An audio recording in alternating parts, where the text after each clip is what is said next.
Yeah, this morning I want to talk a bit about adaptability and flexibility. Now, Jacqueline was talking more on a flexible kind of sense of things.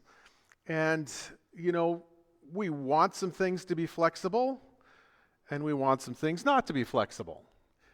So, if you've ever gotten one of those sort of rubber pencils and tried to write with one of those, it's really handy when they're not flexible, right? However, if you try and bend the rubber one, that's fine, but if you bend the regular pencil, it's going to snap.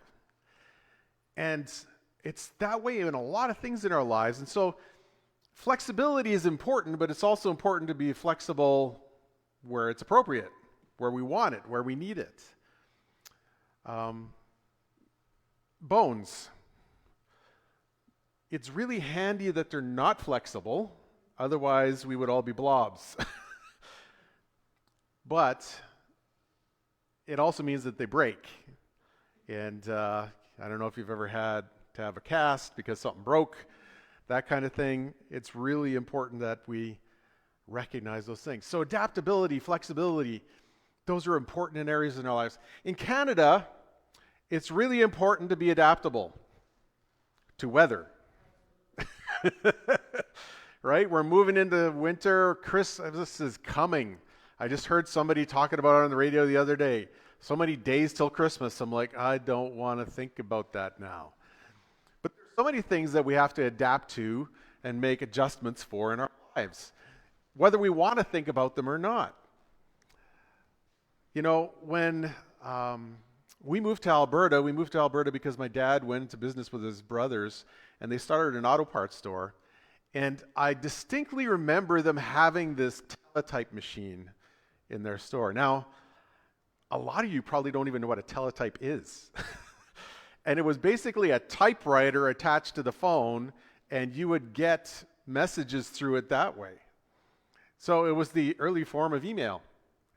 But it was like you used the phone. Anyone remember a dial-up modem?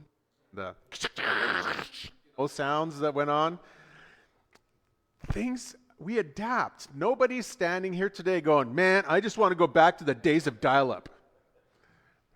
Do you remember clicking on a picture and waiting minutes for that picture to load? None of us have that kind of patience anymore. You click on something, it's like, come on, where are you? Already. Right? It is just so that way in our lives.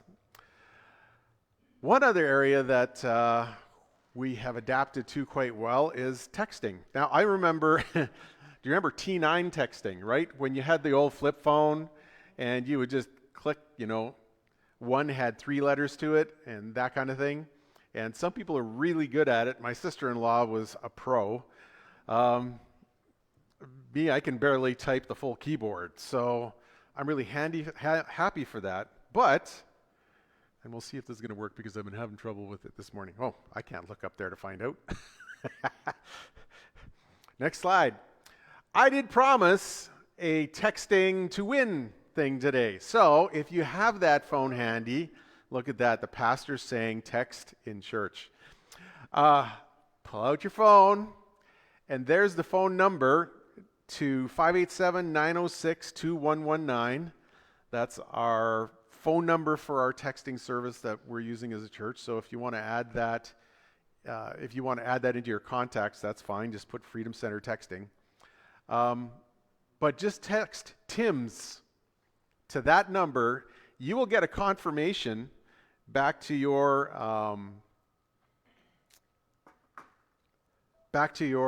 cell phone saying that you were entered in it. Also, if you text twice, it won't work twice. So for those of you trying to stuff the ballot box, it doesn't work that way. All I get is a whole bunch of messages then start coming through on our messaging thing saying Tim's from all these different people.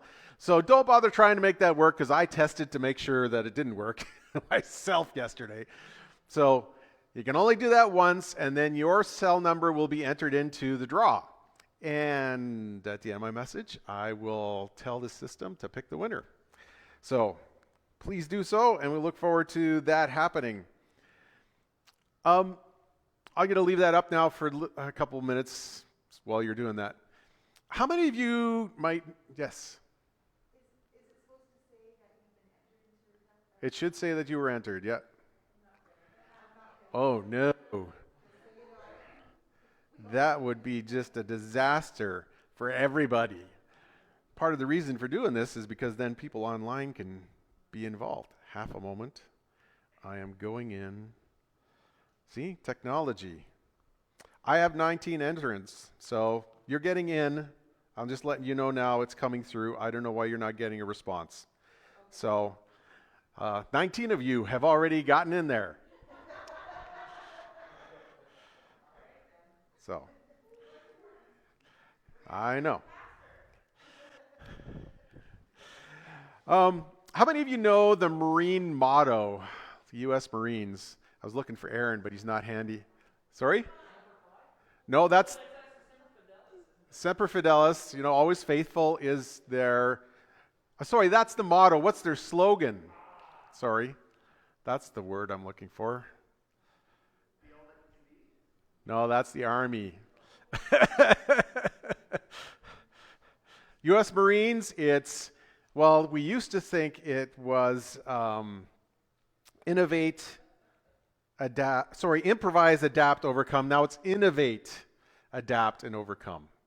And so their whole premise is that they will, whatever situation they find themselves in, they will innovate, adapt themselves, and overcome their situation. And really, that's not a bad slogan for all of us in life. Because we all face things that we have to innovate in. And innovation is sort of a life word for me as well. Because, I don't know, not very many people are out of the blue thinkers, right? Where you can just sort of invent out of the blue. But most of us can take what's already around us and innovate that. Take it and modify it. Take it and adapt it so that you can overcome the circumstances that you find yourself in. And that's why in here on our screen, I've got some Duplo blocks up there. Because all of the core elements of those things are still there in our lives. You could take the Duplo blocks or Lego blocks, whatever kind of fitting blocks you use to make stuff, and really create all sorts of things. I don't know how many of you watched the Lego movie, right? And the whole premise was, who's a master builder, right? You don't need the instructions. You could take those elements and reconfigure them and make whatever you want for whatever situation you're in. And really, God intends for all of us to be master builders in life. He has given us the most creative force in the universe, His Holy Spirit, and put it in believers, put it in the people who are following Him. That was God's promise to us. So I want us to look at some scriptures here this morning and consider some important things about adapting. But first, for the dyslexic, I'm going to give you a warning right already, trigger warning. For the dyslexic or people who struggle with reading words or comprehending words on a written page kind of thing, this will probably be difficult for you. But let's go to this next slide here. Can you read that? Right? Raise your hand if you can read that. You online, I know. I'm looking. All right. So I'll read it here. I couldn't believe that I could, actually, that's the word, understand what I was reading. Using the incredible power of the human mind according to research at Cambridge University. And what they found was that as long as you had the first letter and the last letter proper, you can jumble all the letters in between, and our brains can sort that out. I don't know how many times I've typed stuff up and had typos because I've got the letters sort of right, but I've messed them up. And my brain translates it so I don't see the error. And that's why for those of you out there who are writing papers and, working on post-secondary education or high school, whatever, wait a while. See, this is the reason why you don't crash that thing at the last minute, is that You have to type it all up, wait a day, and then proofread it.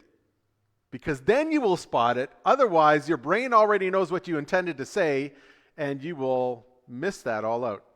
Also, I have found through experience of writing like all-night papers that most of the stuff that I thought I was thinking, that I knew what I was thinking, that I typed after about 2:30 or 3 o'clock in the morning, when you get up at 8 o'clock to print that off and run to school and you sort of skim it to see what's there, everything after 3 o'clock is, huh? Because our brains are just amazingly adaptable to situations. So I want to encourage us today that we can adapt to all of this. We can make it through COVID. We can. Yeah, you've already been adapting. You're wearing masks if they're required, working through that. You may not like it, but you adapt to it. I remember one of the most prevalent things in my brain about adaptability in walking is when I've skied all day and then I take my boots off. And then you start walking. And it's like you have to learn how to walk all over again. It's what are those things supposed to do again? Because it just feels so weird. Because all of a sudden your restrictions are entirely different. How you're interacting with your environment is entirely different. But, you adapt fairly quickly, and we all can do it. I want us to just consider first a story in Jesus' life from Matthew chapter 12. And in this, I'm just going to give you a little context. Jesus is walking along with his disciples with him, and they're walking through a field. And the disciples are hungry, so they start picking the heads of grain off of the field there and start eating that. But it was on the Sabbath day. It was on the holy day. It was on a day when you weren't supposed to do work. And the Pharisees had tons of explanation about what work was, what work wasn't, how far you could walk, how much you could do, how much you couldn't do, all that kind of stuff in order to maintain the Sabbath and keep it holy. Now, that was a command of God in the Bible, one of the 10 commandments, to keep the Sabbath holy, to respect that. But then it just sort of got extrapolated into all sorts of legalism as opposed to the law. Then after Jesus is confronted about this with the disciples, and Jesus gives them an example of how that's just going a bit too far, Jesus walks into this area, and we'll just continue on here. In chapter 12, verse 9, he went on from there and entered their synagogue, and a man was there with a withered hand, and they asked him, "Is it lawful to heal on the Sabbath?" So that they might have an excuse, might be able to accuse him. And so here it is. It's the Sabbath day. Now, God rested on the seventh day. We read in Genesis chapter 1 that, that's part of this whole thing. But Jesus said elsewhere, the Sabbath was made for man. God wasn't tired. We get tired, and God created that space so that we could rest, and we're supposed to recuperate. And that's part of our time of worship to God, was supposed to be restful and recuperative, not demanding and withering. And here they're trying to accuse Jesus through this, trying to use what is good for evil. It's just so mind-boggling in so many senses. That's something that's supposed to be holy, righteous, and worthy of acknowledgement and praise becomes this means to trap somebody and trick somebody. And what Jesus is going to get at to here is about character. So if you're taking notes or thinking about these, I've got 3 different points about adapting in our lives. And the first one is to recognize and keep character. The problem with situational ethics is often we change our ethic rather than adapting to situation. That's the struggle with situational ethics. as opposed to saying, no, this is what's righteous, what's holy, what's right, what's good in our lives, and then making that fit within the situation we're in, as opposed to changing what's good and right and righteous. And Jesus is going to attempt to correct them on that. So Jesus says to them, which one of you, the sheep, if it falls into the pit on the Sabbath, will not take hold of it and lift it out? Are you going to let your sheep die there? What's your motivation in that? Is it for the sheep, or is it for your economic well-being? Right? Is this about your business or about properly looking after animals? What's your ethic in the middle of this? Where's your character at? And Jesus is just pointing the finger back at them and saying, don't go pointing the finger at me if you're not going to point at yourself. And that's a struggle we have with character issues so often in our lives, is we're so willing to point the finger and not see how many are pointing back. To go, that's wrong, but we're not willing to examine our lives as well. Now, that doesn't negate right and wrong. That doesn't negate the need to say something is within what God's design and desire for our lives are. But it does call us to account in our own lives as well. Right? And so often people will accuse people who try and follow God of being hypocrites. The question isn't whether or not you can do things perfectly. That's what Jesus is getting at here to a degree. The question is, are you trying? Are you putting your effort behind it? Are you actually saying that this is a character value that I hold dear in my life, that we should do these things and look after these things, even if I'm not quite getting it right, and try and encourage others in the same way? So if you have a problem with, say, swearing, you have problems with your language, it's, being offensive, and somebody else has got that problem, hey, don't not talk about it, but talk about it and say, hey, let's try and overcome this together. If you have a problem with eating, right, overeating or undereating, there's all sorts of eating issues in life. That doesn't mean you don't tell somebody else that they have a problem too. It's like, come on, let's walk through this together. And I have been walking through this together with others, and I am losing weight. I've got a long ways to go, but that doesn't mean I give up, and it doesn't mean I don't hold that value high and say, I need to be healthier physically, or I need to be healthier mentally, or I need to be healthier emotionally or spiritually. All of these things are valid things to point out in one another's lives, but not as a way of accusing and tripping one another up, but as a way of encouraging one another to walk these things out properly, even though none of us gets it perfect, although Jesus did. And then continuing on, of how much more value is man than a sheep? So is it lawful to do good on the Sabbath? Well, he fixes that one. And then he said, stretch out your hand to the man. And the man stretched it out, and he was restored, healthy like the other. But the Pharisees went out and conspired against him, how they could destroy him. So Jesus is like, fine, watch this. I'm not going to do any work. God's going to do the work on the Sabbath and heal this person. Right? And that affects our sensibilities sometimes, our characters, our values. And sometimes we're struggling with things like masks. What's the big deal about putting a mask on to go shopping in the grocery store or to come to church? Is it uncomfortable? Yes. Do I want to wear it? No. Do I love others enough to go, I could be carrying this thing and not know it, and it could severely affect somebody else's life. Am I going to do this for the sake of loving others? Am I going to do this because I have a value of respecting other people and valuing their health and their life and being sensitive to that, as opposed to more sensitive to my discomfort of wearing this thing? Where do our values sit in these things? And so we adapt. And that's a character issue.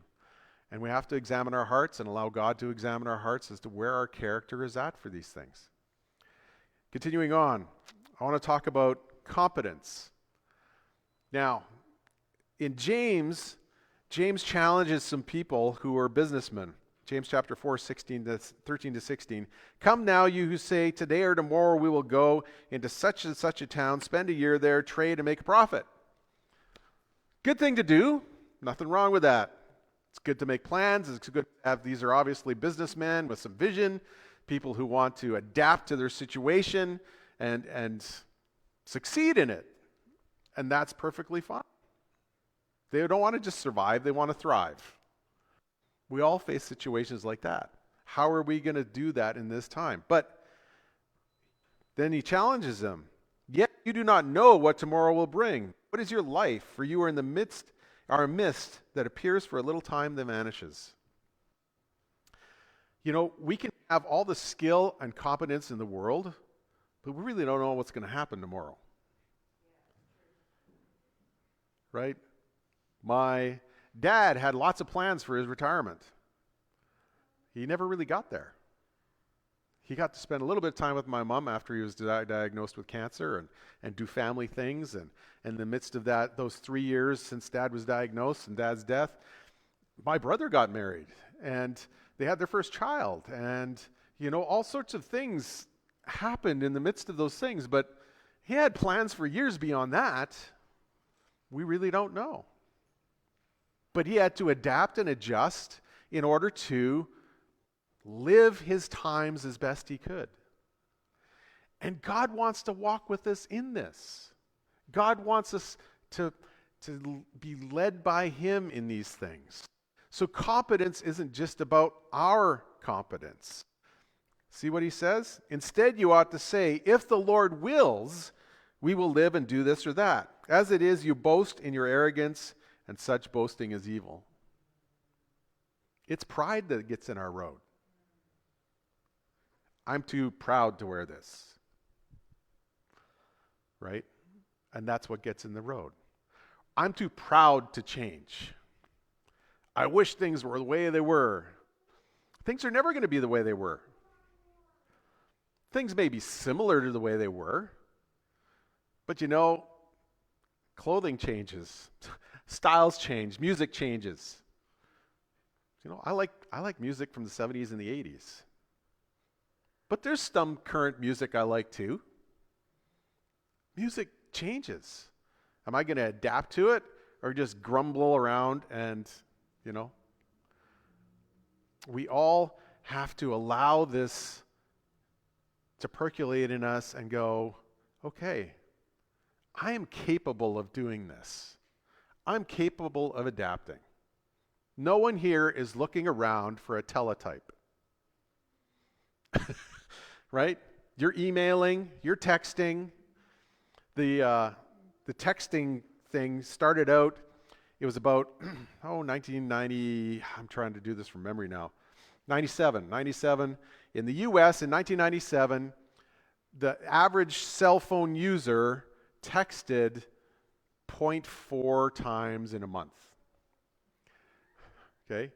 In 2000, after which time people could text across different cell companies, by 2000, people were texting somewhere around 30 times a month.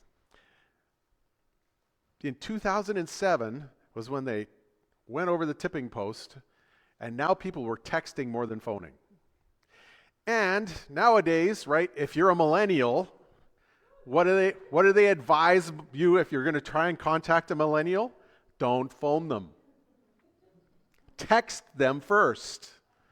It just seems crazy to some of us older people. It's like, but I could just phone them. No, you have to text them so that they can phone you back.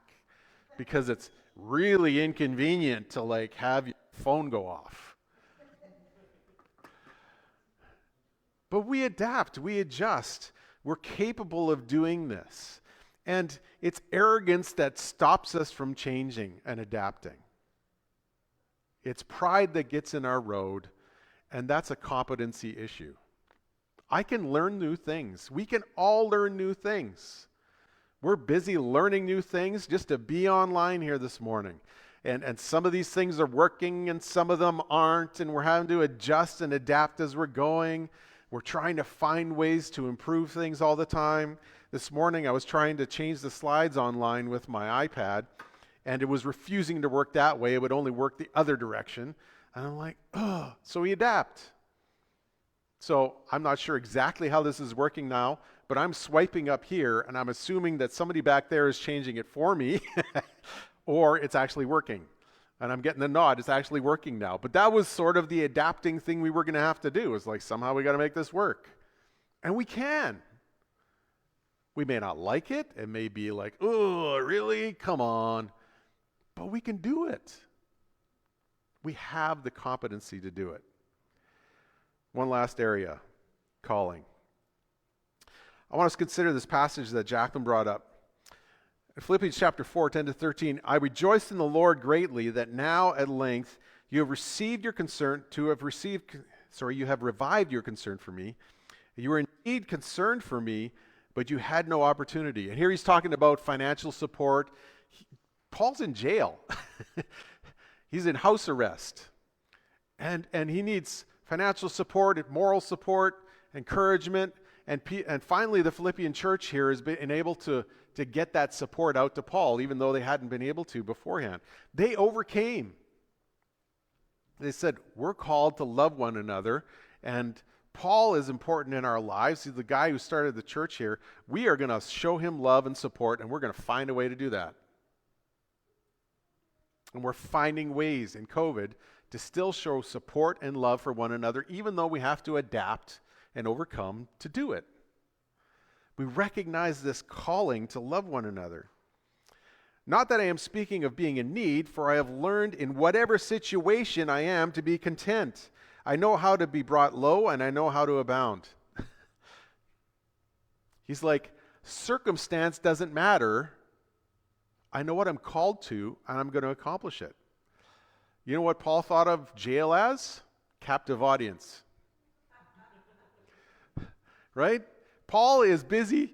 He's got this mission to share the message of Jesus, to tell people that Jesus is the best option in your life compared to everything else going on. Give your heart to God, and that you can walk with him and know him and experience life. And that was his calling. And just because he was thrown into prison didn't stop that. He knew his calling, but also in that particular culture, house arrest meant chained to a guard. So he was walking around chained to somebody. Captive audience. The guards got nowhere to go. Right? Paul and Silas get thrown into prison in Philippi. And what are they doing? They're in stocks in the middle of the night. Hey, let's have a worship service. And they start singing praises to God. And God shows up, and people turn their lives over to him. It's just amazing when you recognize that we are called to something greater, when you stay on mission, when you keep your purpose front and center. And that's why that whole slogan is there, to remind us that, we all have a mission in life, purpose in life, and when you recognize your calling, you keep pushing towards that.